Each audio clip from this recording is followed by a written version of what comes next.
To jest podcast Nagminne Pytania, w którym rozmawiamy o tym, co w gminie piszczy. Oczywiście w gminie Psary.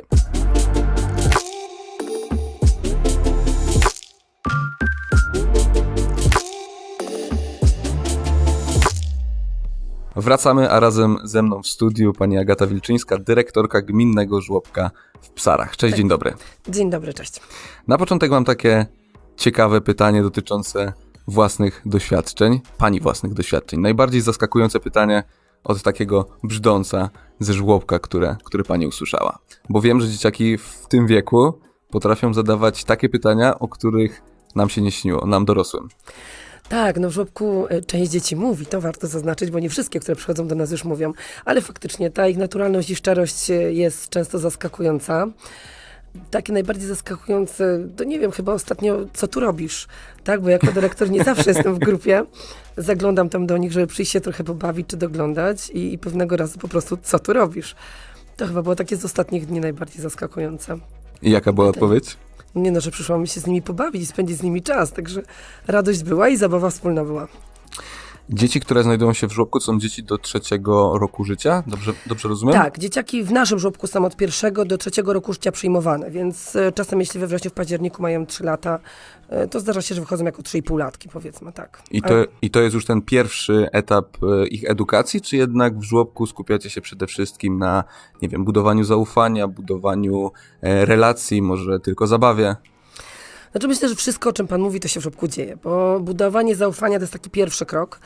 Budowanie zaufania najpierw u rodziców, tak? Bo te maluchy do nas przychodzą bardzo często, właśnie tak jak wcześniej powiedziałam, nie mówiące, jeszcze nie potrafiące rodzicom przekazać tego, co się działo w żłobku. To jest najczęściej pierwsza instytucja, do której trafiają. W związku z tym to zaufanie budujemy u rodziców. Ja buduję od początku, od pierwszych spotkań, od podpisania umowy, staram się jako dyrektor przedstawić i zapewnić im, za co odpowiadam, co im gwarantuję w żłobku. Jednocześnie namawiając do takiej współpracy, tak? Takiej gwarancji, że to musi być dwustronne zaangażowanie. Potem budujemy zaufanie u tych maluszków. I to jest chyba trudniejsze nawet. To znaczy, jeśli my nam zbudujemy to zaufanie u rodzica i rodzic pewnie przeprowadza dziecko do żłobka, tak? I jakby ma to taki spokój w sobie. Oczywiście zdenerwowanie zawsze też, bo to jest nowa placówka, obcypanie na początku, tak? My jesteśmy ciociami wszystkie. Więc obce ciocie w żłobku, bo to tak trochę skraca dystans, mam takie poczucie, no to wtedy tym dzieciom jest łatwiej wejść, tak? Bo mama jest spokojna i nie czuje tych takich negatywnych emocji, tak? Ale tak, zbudowanie tego takiego właściwie u dzieci, nawet nie tyle zaufania, bym to nazwała poczuciem bezpieczeństwa. Takim poczuciem bezpieczeństwa, że to jest ich miejsce, tak? Że to nowe środowisko, nowa przestrzeń, myślę o sali, ale też nowe relacje z opiekunami, czyli z obcymi na dany moment paniami na początku. Ale też najbardziej zaskakujące dla tych maluchów jest to, że więcej jest takich małych krasnoludków jak oni, tak? Bo oni z domu wracają, no to często jest 1, 2 dzieci, czasami 3. A tu nagle boom. Dokładnie. My wprawdzie mamy ich 16 w każdej grupie, bo mamy 3 grupy po 16. Natomiast to jest znacząco większa liczba niż w domu, tak? I to budowanie tego poczucia bezpieczeństwa jest trudne na początku, bo jednak jest bardzo dużo tych emocji w dzieciakach, których jeszcze nie do końca potrafię też nazwać, zrozumieć. Ale ponieważ naprawdę mam szczęście pracować z ludźmi, którzy przychodzą do pracy, bo ją lubią, bo mają pasję do tej pracy z dziećmi, bo to trzeba mieć pasję, żeby 8 godzin opiekować się maluchami, trzeba tą pracę i te dzieciaki lubić. Nie bez powodu jest takie stare chyba polskie powiedzenie, które kiedyś mówiła moja babcia, jak nie wiem, ktoś zrobił coś złego i się życzyło komuś też nie najlepiej, to tak. Obyś cudze dzieci bawił.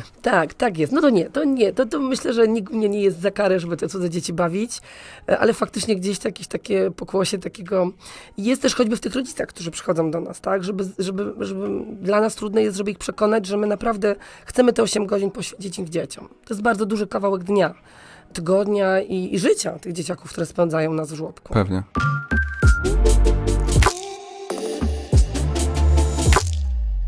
Co robicie i jak pokazujecie, że żłobek to jest naprawdę fajne miejsce? Staramy się jak najbardziej właśnie angażować się na współpracę z rodzicami i otwierać. To jest trudne, bo my otworzyliśmy żłobek tuż przed COVID-em, więc te pierwsze lata żłobka, chociaż dopiero mamy 3 lata, tutaj. Było bardzo trudne, ale starałyśmy się poprzez wtedy dostępne środki, nie wiem, mailowe, nagrywać bajki, ciocie nagrywały bajki, żeby dzieciaki podtrzymywały ten kontakt, mogli sobie Czyli rodzice odtwarzać. byliście na zdalnym? No trochę tak by to można było nazwać. No my nie mamy takiego programu, który musimy realizować, tak, ale starałyśmy się zdalnie realizować jak najlepiej potrafimy. Wysyłałyśmy zadania rodzicom, oni nam odsyłali te wykonane zadania, najczęściej plastyczne. My im właśnie poprzez wysłanie filmików z nagraniami czytanych bajek, cioć, jakoś tak starałyśmy się podtrzymywać ten kontakt.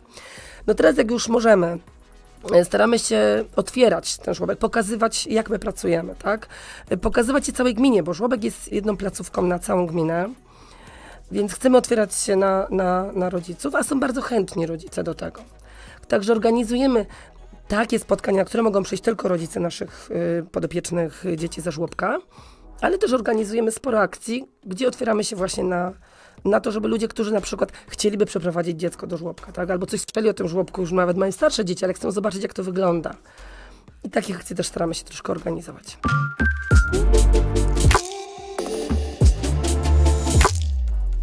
Jak integrują się i jak komunikują się, czy wchodzą w jakiekolwiek interakcje takie małe szkraby między sobą?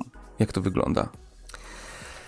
No to jest najtrudniejsze, bo kiedy ja uczyłam się o rozwoju tych małych dzieciaków jakiś czas temu, to mówiono, że od 3 roku życia ten rozwój społeczny tak się rozkwita. I tak faktycznie było i tak pokazywały kiedyś badania. Dzisiaj tych żłobków jest dużo więcej, dużo wcześniej dzieci nastawiamy na taką próbę tych relacji społecznych, tak?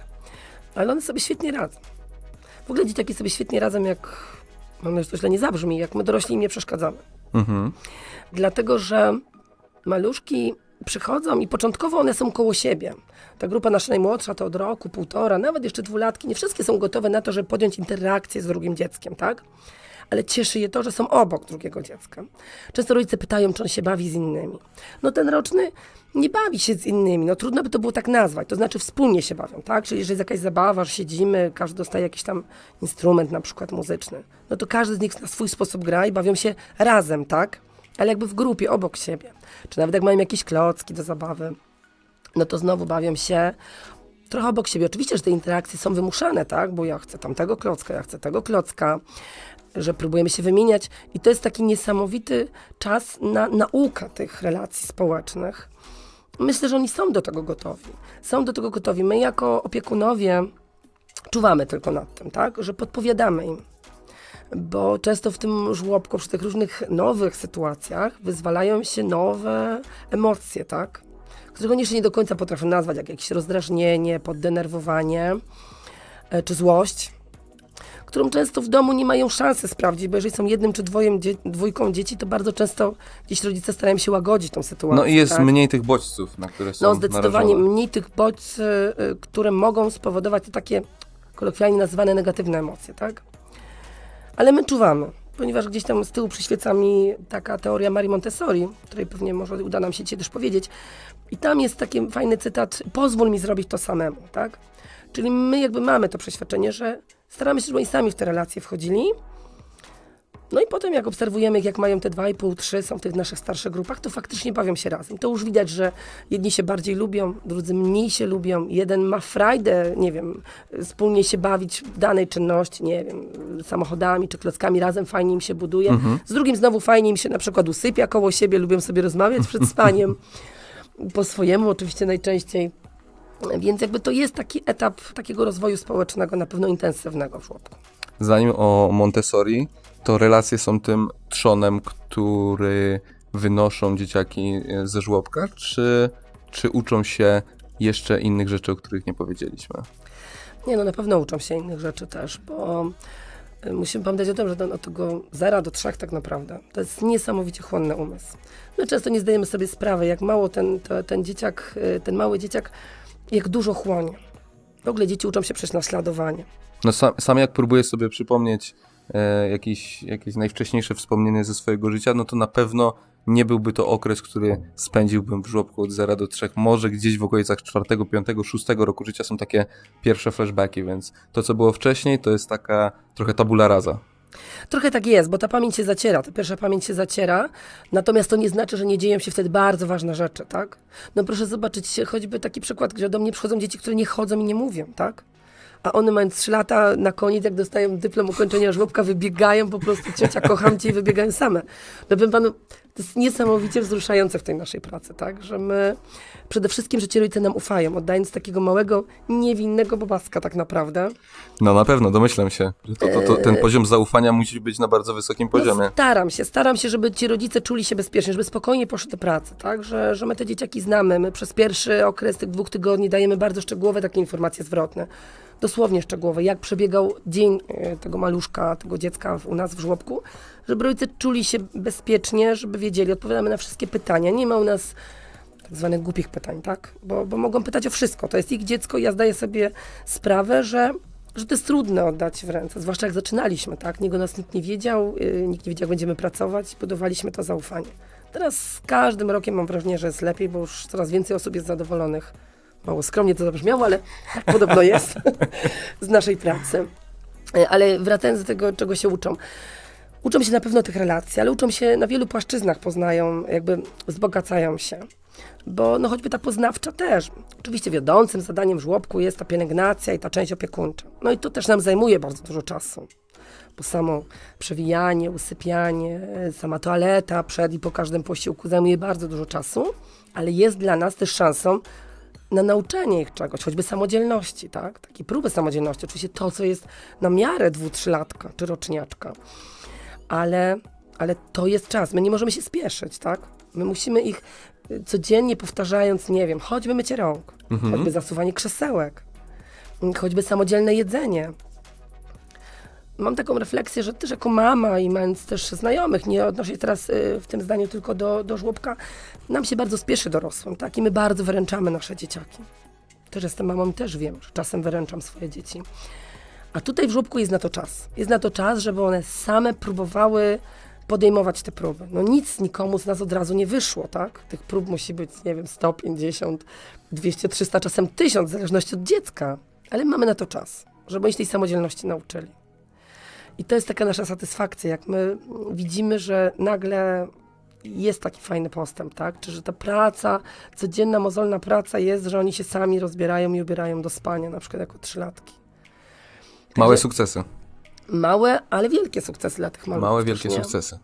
No ale też taki rozwój poznawczy, bo my jednak staramy się, żeby ta edukacja była, tak? Poza tym, przy tej opiekuńczo-pielęgnacyjnej części, no staramy się, żeby każdego dnia miały szansę się czegoś nauczyć, coś poznać. Ja myślę, że samo wyjście do grupy kilkunastoosobowej jest już sporą nauką, jak na ten wiek. Tak.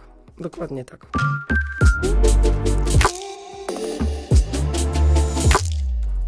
Jest coś takiego w żłobkach jak Librus w szkołach podstawowych, albo coś na wzór takiego Librusa, żeby, nie wiem, rodzice wiedzieli, co się dzieje, tak mniej więcej. Znaczy bywa, u nas tego nie ma. Nie ma. U nas tego nie ma, na pewno w tych prywatnych placówkach to się dzieje, bo to też się wiąże z kosztami, nie czarujmy się.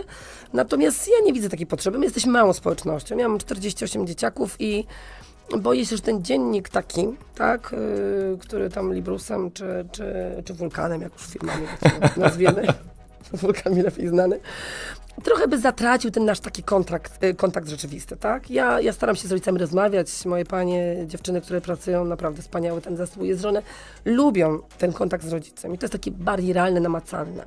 Tak jak mówię, mamy 48 dzieci, więc jest to możliwe do zrealizowania przy takiej grupie dzieci.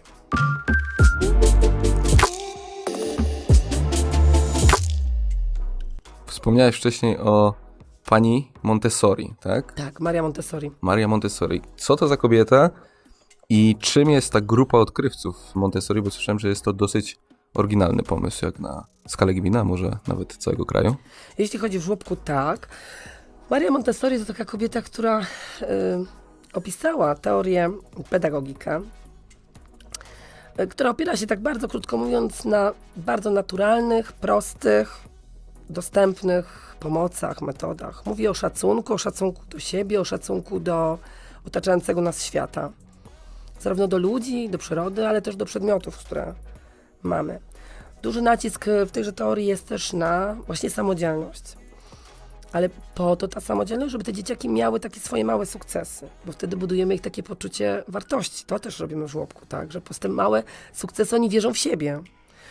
Oni, mam nadzieję, że są tacy bogatsi, pewniejsi siebie, idą w ten kolejny etap edukacji, jakim jest przedszkole. Grupa Montessori u nas to faktycznie nasi odkrywcy, to są nasze 16 najstarszych naszych dzieciaczków. No i chyba się możemy pochwalić, bo wiem, że oczywiście w naszej gminie wiele bardzo ciekawych metod i fajnych metod prowadzone jest w przedszkolach i w szkołach. I to z dużym szacunkiem do koleżanek, bo to jest fajne, jak takie nowości możemy wprowadzać i u nas w gminie tego trochę jest. Natomiast Montessori nie ma, Montessori jeszcze nie ma. Dalej. Może będą Ale kolejne. jest w żłobku. Tak, ale jest w żłobku. Jest to grupa, która pracuje w większości elementami Montessori. Jakby staramy się tą filozofię takiej naturalności przekazać. Ale powiem szczerze tak, że w prywatnych placówkach to się zdarza i sporo jest takich prywatnych żłobków, gdzie metoda Montessori jest prowadzona, ale publicznego nic o tym nie wiem, żeby publiczny żłobek Sprawdzimy w to. Polsce, no chętnie.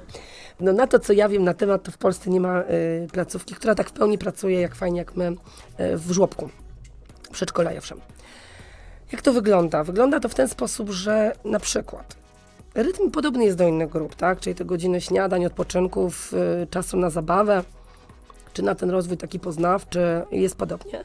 Natomiast na przykład nasi odkrywcy są bardzo samodzielni podczas posiłków, sami sobie nakładają, mają taki szwedzki stół, sami sobie nakładają posiłki. Mało tego, zapraszam kiedyś z kamerą, sami po sobie zmywają. Takie brzdące małe? Tak, no oczywiście zmywają jakieś tam kubeczki, talerzyki. Nie wiem, czy mogę głośno powiedzieć, że to potem oczywiście trafia do kuchni, ale jest tak czyste, że nie trzeba by było tego po nich poprawiać. No ale mają taką frajdę z tego, że sami potrafią sobie przygotować to jedzenie, sobie sami zupkę nalewają, sami sobie szykują, no jakby wszystkie posiłki, tak? Czy coś przyjeżdża w wazie, w garnuszku, a oni sobie to na talerze. Na razie na tym etapie jesteśmy. Schabowego nie klepią. Nie smażą i nie klepią jeszcze. Dobra. Ale są bardzo chętni do takich prac. Natomiast sami sobie nakładają, sami po sobie sprzątają, sami sobie rozkładają te rzeczy. No przypominam, że oni mają 2 lata, tak? 2,5, więc to jest naprawdę fajne. No oczywiście tutaj w ogóle już nie ma mowy o tym, żeby im pomagać, bo oni nie chcą, bo te dzieci lubią być samodzielne. Przy na przykład usypianiu, przy przewijaniu u nas trzeba rozłożyć leżaczki, więc to panie pomagają, ale już na pościelanie sobie to już jest ich zadanie i oni nie chcą dać sobie pomóc. Oni sobie sami ściągają skarpeteczki, potem sami je ubierają, buciki, starają się być bardzo samodzielni. Kurczę, super zaszczepienie, jeżeli to faktycznie fajnie wykiełkuje w już takim nastoletnim wieku, czy w dorosłości, no to No nic musi tylko być to przyklasnąć. pielęgnowane też w domu, bo wiem, że rodzice czasami z przekąsem mówią tak, i oni teraz sami chcą w domu po sobie zmywać, tak? No w domu to nie zawsze jest możliwe, ja sobie zdaję sprawę z tego, bo my też mamy umywaleczki na ich wysokości i tak dalej. Natomiast co jeszcze jest fajne? To, że te dzieci żyją w takim bardzo prawdziwym świecie, tak? My w tej grupie nie opowiadamy o księżniczkach, o superbohaterach, bo oni nie istnieją, tak? Mówimy o prawdziwych superbohaterach, którym może być każdy z nich. Natomiast tam jest taki bardzo realny, prawdziwy świat. Staramy się, żeby, nie wiem, jak rozmawiamy o zwierzętach, to były zdjęcia zwierząt, nie obrazki, tak? Żeby oni nie mieli obrazku niebieskiej żyrafy, tak? Tylko, żeby mieli realny obraz żyrafy, żeby to były książki, które mają prawdziwe obrazki. Fajne. Tak? Bardzo dużo kładziemy nacisk na przyrodę. Też tam mam taki zespół, który naprawdę korzysta z tego. W ogóle bardzo dużo wychodzimy z dzieciakami na dwór. Mamy obok Park Żurawiniec, z którego korzystamy, z tej przyrody, która tam jest, tak? I tam sporo tych, bym powiedziała, zabawy, ale formy nauki się dzieje, tak? Gdzie oni sobie naprawdę grzebią w tej trawie, zbierają tą naturę i potem z nią coś zrobią. Każda grupa u nas ma taką swoją skrzynię, w której sadzimy różne rośliny, więc odkrywcy potrafią, dostając wodę, iść sobie i nazbierać mięty, przynieść i wrzucić do tego kubeczka. No to jest u nas możliwe, bo mamy taką przestrzeń, mamy fantastyczną infrastrukturę przy tym żłobku, że mamy taką przestrzeń, że możemy mieć te jadownice. Pewnie nie każdy ma do tego też warunki. Ale wykorzystujemy, po prostu to, co mamy, wykorzystujemy. No i te dzieci mają takie pomoce, nie mają plastikowych zabawek. Tam, gdzie obracamy się w świecie takich naturalnych produktów, czyli szklane, drewniane i metalowe. I oni mają takie pomoce na tacach przygotowane, czyli na jakieś przesypywanie, ścieranie kredy na prawdziwej tarce, kłódki, gdzie mają 3 kłódki na tacy i trzeba dopasować kluczyk, żeby otworzyć. Takie realne, prawdziwe rzeczy, które przydają mi się w życiu, tak? No, uwielbiają zabawy z wodą, tak? To jest generalnie ponad wszystko, łączenie mąki z wodą, płatków kukurydzianych. Super, później armia kucharzy wyrośnie, no w ogóle łączących. sprawnych dzieciaków, tak? Takich, bo to kucharze też, ale te wszystkie rzeczy, które robimy, w ogóle w żłobku, na chwilę dojdę do tego Montessori, bo my też dużo nacisk kładziemy na taką sensoplastykę, to teraz trochę się też modne zrobiło.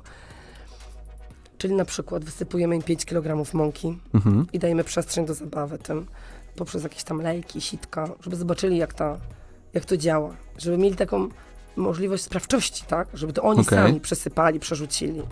No, Pracy jest potem dużo, nie powiem, dla naszych cudownych pań woźnych, ale w ten sposób pracują jakby całym ciałem, tak? Pracuje ta motoryka duża, motoryka mała, bo nauka pisania nie zaczyna się w szkole, ona zaczyna się w żłobku.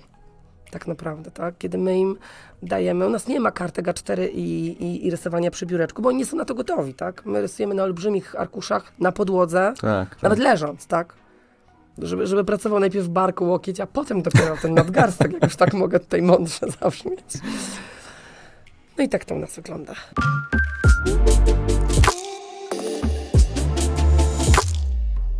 A biała sala relaksu to też jest coś powiązane z Marią Montessori, czy to zupełnie z innej beczki projekt? Nie wprost, łączymy to, ale nie, to zupełnie inny pomysł. Pierwszy pomysł. Biała sala relaksu to jest sala, wydzielone pomieszczenie, całe w bardzo jasnych kolorach, zdecydowanej większości białe, z białymi roletami, białymi ścianami, bardzo jasnymi przedmiotami, z takim kącikiem luster, z przestrzenią, która pozwala nam w dzieciakach, w tym zabieganym świecie, przebodźcowanym świecie, pobyć trochę samym z sobą. Dzieci tam wchodzą w małych grupach albo pojedynczo, ale najczęściej w takich małych grupach do 5 osób z jednym opiekunem, żeby wyodrębnić pracę trochę, pomóc im wyodrębnić pracę wybranym zmysłem, czyli na przykład tylko wzrokiem. Mamy tam wtedy w miarę cicho i stymulujemy wzrok, tak, poprzez różne pomoce, które tam mamy. Wyświetlanie jakichś obrazków na ścianach, takich najczęściej wyciszających, ocean na przykład, albo różnych pomocy, które w jakiś sposób za sprawą dziecka wydają światło, tak? Mhm. Ale też dźwiękowych, czyli ten słuch, pomocy, które mogą, no i dotykowych. Mamy sporo takich, to nie trzeba wielkich pomocy przy tych maluchach, tak? Ale sporo takich rzeczy, gdzie jakby zadaniem tej sali jest wydobyć właśnie pracę w miarę jednym zmysłem. Oczywiście nie jesteśmy w stanie wydobyć pracy, że tylko wzrokiem pracujemy, tak? Ale jakby ograniczamy inne bodźce. Tą kolorystyką tej sali, tą ciszą w tej sali, którą nie zagłuszają jakieś dźwięki zewnętrzne, czy magnetofony, czy nawet głośne zabawki, tak? To jest wszystko coś, co pozwala im w ciszy pracować.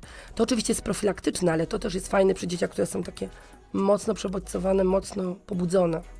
Bo takie do nas też trafiają dzieciaki. I faktycznie biały kolor sprzyja takiemu wyciszeniu? Jasny kolor. Jasny Tak, kolor. jasny kolor. Albo też taki jednostajny. O to chodzi, żeby tam oni nie mieli na czym oka zawiesić, co nie jest celowe, tak? Żeby to było takie... no to jest trudne dla niektórych dzieciaków tam przebywanie, więc jakby ten czas przebywania bywa różny. Bywa tak, że te dzieci przebodźcowane tam się źle czują, tak? Że potrzebują czasu, żeby tam się odnaleźć, bo są przyzwyczajone do tego, że mają ogrom tych bodźców wzrokowych, czy słuchowych, czy nawet dotykowych. Ale no, to jest właśnie takie zadanie, tak? Żeby tam im pomóc, jakby kontrolować siebie, tak? Bo to tak naprawdę o to chodzi. Jest jakiś projekt, który chciałaby Pani wprowadzić w najbliższym czasie jeszcze w żłobku u siebie? Pomysłów mam mnóstwo, ale chyba nie mogę ci o nich głośno mówić. Może to będzie jakiś haczyk, żeby znowu tutaj przyjść. Dobra, czyli zostawiamy znaki zapytania. Tak jest. Super, dzięki wielkie za dzisiejszą rozmowę. Dziękuję bardzo. A my usłyszymy się już w kolejnym odcinku podcastu Nagminne Pytania. Dzięki wielkie, do usłyszenia.